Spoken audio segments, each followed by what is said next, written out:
네, 어제 전국적으로 10만 명의 교사들이 거리로 나섰습니다. 무너진 교실 이대로는 안 된다. 교권을 회복해야 한다라는 것은 우리 사회에 이제 공감대가 된 것 같습니다. 어제 현장에 있었던 한국교총 교원단체 총연합회 김동석 교권회복본부장 화상으로 연결했습니다. 안녕하십니까? 네, 네, 안녕하십니까? 네, 연결해 주셔서 감사합니다. 어제 현장에 계셨다고요? 네, 그렇습니다. 네, 분위기가 좀 어, 어땠습니까? 아침부터 이어진 그 서희초등학교 추모의 열기와 또 전국적인 시도별의 열기가 모여졌고요. 또 특히 오후 3시에는 서희초등학교에서 추모제를 엄수했습니다. 또 저녁에는 그 여의도에서 국회 앞에서 5만 명의 교사들이, 선생님들이 선생님을 추모하고 교권 입법을 촉구하는 가장 교육적이고 합리적인 요구가 이어지는 추모 열기가 있었습니다. 네. 현장에서 그 교사들, 선생님들이 제일 많이 하시는 말씀들, 제일 많이 내는 목소리는 어떤 것이었습니까? 저희들이 이 서희초등학교 선생님 이후에 그 아픈 그 선택 이후에 선생님들에게 한번 여쭤봤습니다. 네네. 이런 그 슬픔과 또 외침의 가장 큰 이유가 무엇이냐는 질문에 선생님은 꼭 마치 나의 일과 같다라는 공감대를 형성을 하신 이유가 가장 컸고요. 네. 두 번째로는 이러한 아픔과 슬픔, 비극이 다시는 없어야 한다. 그래서 법과 제도와 우리의 인식을 개선해야 된다는 의미에서 이 선생님들이 많은 참여 열기가 계속 이어지고 있다 이렇게 보고 있습니다. 네. 조금씩 좀 그 상황이 달라지고 좀 나아지고 있다고 교사들께서 느끼고 계십니까? 아니면 뭐 크게 달라진 게 없다고 생각하고 계십니까? 선생님들이 가장 걱정하고 한숨이 깊어진 이유는 딱 하나입니다. 네. 우리 서희초등학교 선생님을 어저께 49제를 통해서 하늘나라로 이렇게 편하게 가셨으면 하는 바람이 있습니다. 네네. 그러나 그 이후에도 여전히 학교는 어렵고 그 수업 방해와 또 교권 침해하는 어려움 속에 또 악성 민원과 또 툭하면 아동학대로 이어지는 현실은 개선되지 않을 것이라는 우려, 두려운 부분이 가장 많이 앞선 현실이 아닐까 싶습니다. 네. 이주호 사회부총리 교육부 장관이 당초에는 이제 어제 그 연가나 병가를 내면은 엄정 대응하겠다라고 했는데 징계는 하지 않겠다고 입장을 바꿨더군요. 네, 그렇습니다. 네. 좀 다소 늦은 감이 있지만 이런 추모 열기와 또 오로지 우리 아이들에게 학습권을 보장을 하고 우리 교육을 좀 더 나은 방향으로 하고자 하는 전국 교사들의 열망과 열정 부분을 네. 징계라는 이름으로 또 강하게 억압을 하는 것은 결코 교육적으로도 또 현실적으로 올바르지 않다라는 그런 교사들의 요구와 바람 부분을 교육부에 뒤늦게나마 받아들인 것은 매우 당연하고 환영스럽다 생각을 합니다. 네. 그러나 이제 일부에서는 교권이라는 것이 이제 교권이 회복돼야 되는데 교권이라는 것이 결국 이제 가르쳐야 되는 이제 권리고 학생들이 수업을 못 받게 된 것은 그것은 이제 피했어야 되는 것 아니냐라고 생각하시는 분들도 있거든요. 맞습니다. 우리 교사와 학교의 존재의 이유는 우리 학생들 교육에 있습니다. 그만큼 선생님들은 학생의 학습권을 보호하기 위해서 노력을 해야 된다고 생각합니다. 다만 지금 현재는 이렇게 아이들이 안전한 공간에서 학습권을 보호하고 교사들이 아이들을 사랑하면서 열정적으로 수업을 하고 교육을 할 수 있는 환경이 못 되고 있습니다. 네. 결국에는 이러한 안전한 학교 또 아이들의 학습권과 아이들과 소통할 수 있는 환경이 되지 못하는 현실을 개선하고자 하는 교사들의 열망과 호소 부분을 좀 하루 우리 국가와 또 국민과 또 학생들에게 호소하는 시간 부분을 많은 또 학생들과 학부모님들이 또 인정을 해주시고 동참을 해주셔서 매우 감사하게 생각을 합니다. 좀 네. 부족했던 부분이나 또 그 학습 부분에 있어서는 선생님들이 더 이 시간 이후부터 더 열정적으로 우리 아이들과 소통하고 교육을 하도록 하겠습니다. 네. 그렇게 됐으면 좋겠습니다. 지난달에 교육부가 그 교권 회복 종합 방안을 발표했고 첫 번째 조치로 이달 1일부터 이제 교육부가 우선 고시로 이제 시행할 수 있는 부분, 고시를 시행을 하고 있습니다. 이제 제일 중요한 많이 알려진 부분이 휴대폰 압수할 수 있다는 것. 그다음에 그 문제를 일으키는 그 학생에 대해서는 교실에서 퇴실 조치시킬 수 있다는 것. 또 합의되지 않은 상담은 거부할 수 있다는 것, 이제 이런 거 저희가 이제 보도를 통해서 들었는데요. 이것이 이제 시행된 다음에 좀 분위기가 바뀌고 있습니까? 어떻습니까? 실질적으로 체감하는 데는 아직 한계가 있습니다. 네, 우리 학교에서 우리 아이들이 내가 학교에서 그 학생 인권을 존중받고 있다는 비율은 94.5%로 되게 높게 나타나고 있는 반면에 네, 선생님들 스스로가 내가 수업을 방해하는 아이들을 제재할 수 있고 교권이 보호받고 있다라는 응답 비율은 그렇지 않다는 응답 비율이 99%에 달하고 있거든요. 네, 네, 결국에 문제행동 학생 부분을 즉각적으로 제재하기 위해서는 그 학칙과 또 그 교육부의 해설서가 나와야 되는데 그런 부분이 아직 거기까지 미치지 못했기 때문에 네, 네, 9월 1일 이후에 실질적으로 문제 행동이나 또 교권 침해하는 학생에 대한 즉각적인 제재 부분에 대한 체감은 아직도 좀 낮은 상황입니다. 네. 그러니까 그 조치 자체들은 실효성이 있을 수 있는데 아직 이제 해설서라든가 학칙이 안 바뀐 이런 부분 때문에 그렇다는 말씀으로 이해하면 되겠습니까?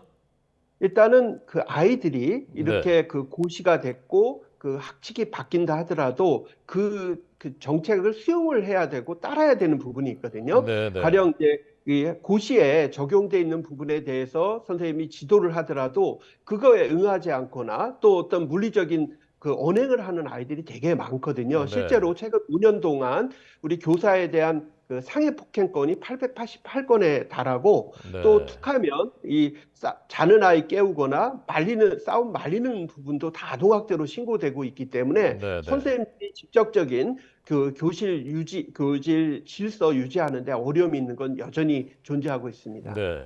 지금 말씀하신 이제 그 아동 학대와 관련된 부분이 많은 선생님들이 말씀하시는 핵심적인 내용 중에 하나일 것 같은데요. 그래서 지금 이제 일단 교육부 고시는 시행이 됐고 법으로 바꿔야 되는 부분들, 이른바 이제 그 사법에 대해서 지금 이제 입법이 진행되고 있지 않습니까?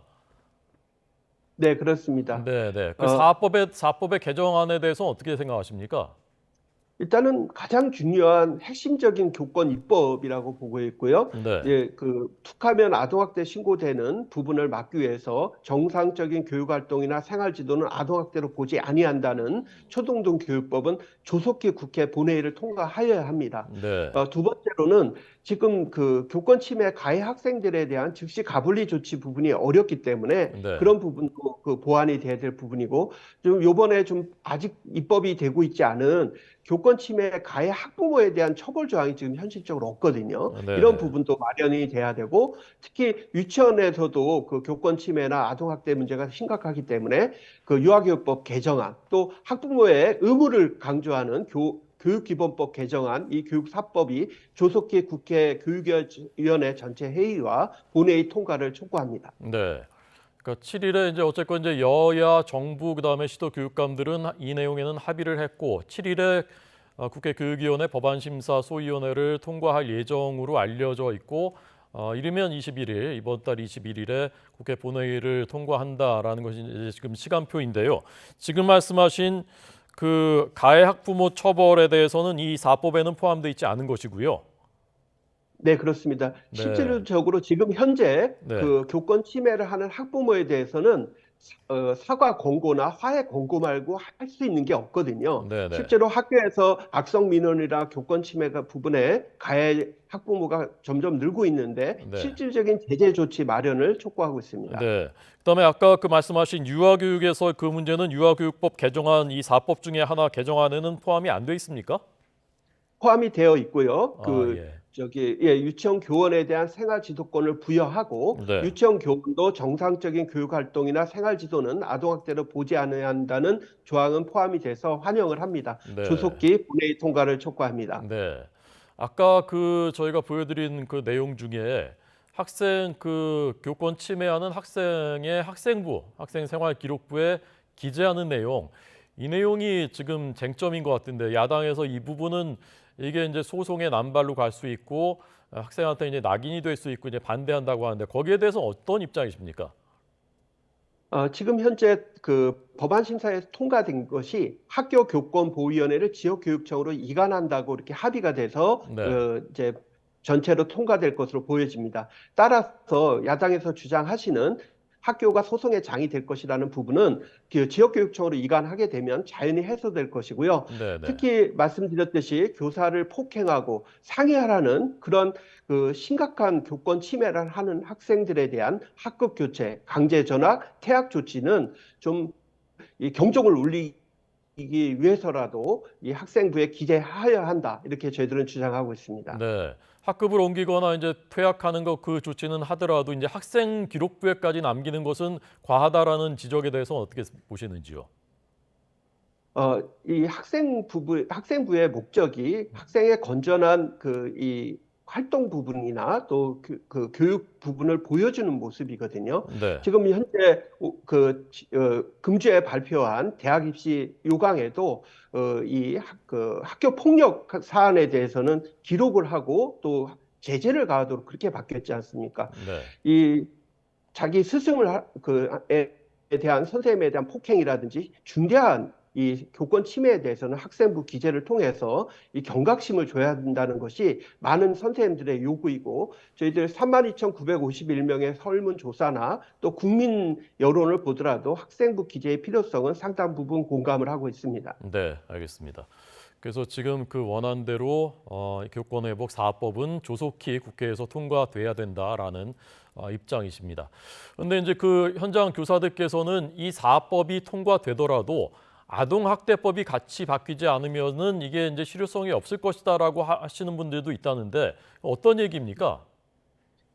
지금 아동학대 처벌법에 아동학대 신고한 자에게는 어떠한 불이익한 처분을 하여서는 아니 된다는 조항이 있습니다. 네, 결국에는 비록 나중에 가서 경찰, 검찰에서 무혐의가 된다 하더라도 기소율 자체는 실제로 아동학대 신고돼도 교사 한 1.4%밖에 안 되거든요. 네, 네, 결국에는 모든 교사들이 아동학대까지 가지 않은 행동임에도 이렇게 무고성 무분별한 그 아동학대가 많은데 결국은 이 아동학대 그 무고성 아동학대 그 신고자에 대한 처벌 조항이 없고 한다면 이러한 그 악순환은 계속되지 않을 것이냐는 우려고요. 따라서 아동복지법이나 아동학대 처벌법 개정을 통해서 지금 이런 교사 보호를 위한 그 후속적인 법률 개정 부분이 반드시 뒤따라야 된다는 것이 현장 교사들의 요구입니다. 네. 그런데 지금 그 교권회복 4법의 교원의 정당한 생활 지도는 아동학대 금지 행위 위반이 아니다라는 것이 명시가 돼 있지 않습니까? 네, 비록 돼 있다 하더라도 네, 학부모가 그 무고성 아동학대의 남발 부분 자체를 막을 수는 없거든요. 네, 네, 결국에는 경찰, 검찰 조사, 특히 아동학대 처벌법상에 비록 그 검경 수사권 조정으로 경찰 단계가 중요하더라도 하게 되었지만 네, 검찰 수사까지 무조건 받아야 된다는 심리적 압박과 부담 부분은 여전히 존재할 수 있는 개연성을 걱정하고 있는 것입니다. 네. 그러니까 정당한 생활 지도이냐를 판정받기까지 교원들, 교사들께서 고통을 받을 수밖에 없다라는 말씀이신 거죠? 네, 그렇습니다. 네. 자, 이게 그 최근에 계속해서 이제 비극적인 사건들 저희가 이제 소식을 접하고 있는데요. 제주교총을 지내셨던 교사께서도 그렇고 또 서울 양천구 그다음에 이제 용인에서 잇따라 이제 이런 안타까운 극단적인 선택을 하신 그 선생님들 소식 들려오고 있습니다. 좀 그 상황을 좀 파악하고 계십니까? 네, 그렇습니다. 예. 어제 그 49제가 열리는 날에도 우리 그 제주교총 회장님께서 안타까운 소식이 들렸고 네. 또그 서울, 경기, 전북에 이어서 계속해서 이런 슬픈 소식이 들려오다 보니까 네. 전국의 선생님들이 그 소식 또 뉴스가 들릴 때마다 비통한 부분을 많이 전해오고 있습니다. 네. 이제는 더 이런 비극과 슬픔이 없도록 우리 스스로의 노력도 필요하지만 교육 입법과 또 국민들의 적극적인 응원과 격려가 필요하지 않을까 싶습니다. 네. 알겠습니다. 자, 김동석 한국교총교권본부장께 듣고 있습니다. 일각에서는 이제 그 교권이 회복되는 것이 자칫하면은 학생 인권이 약화되는 것과 연결되는 것이 아니냐 우려하시는 분도 있거든요.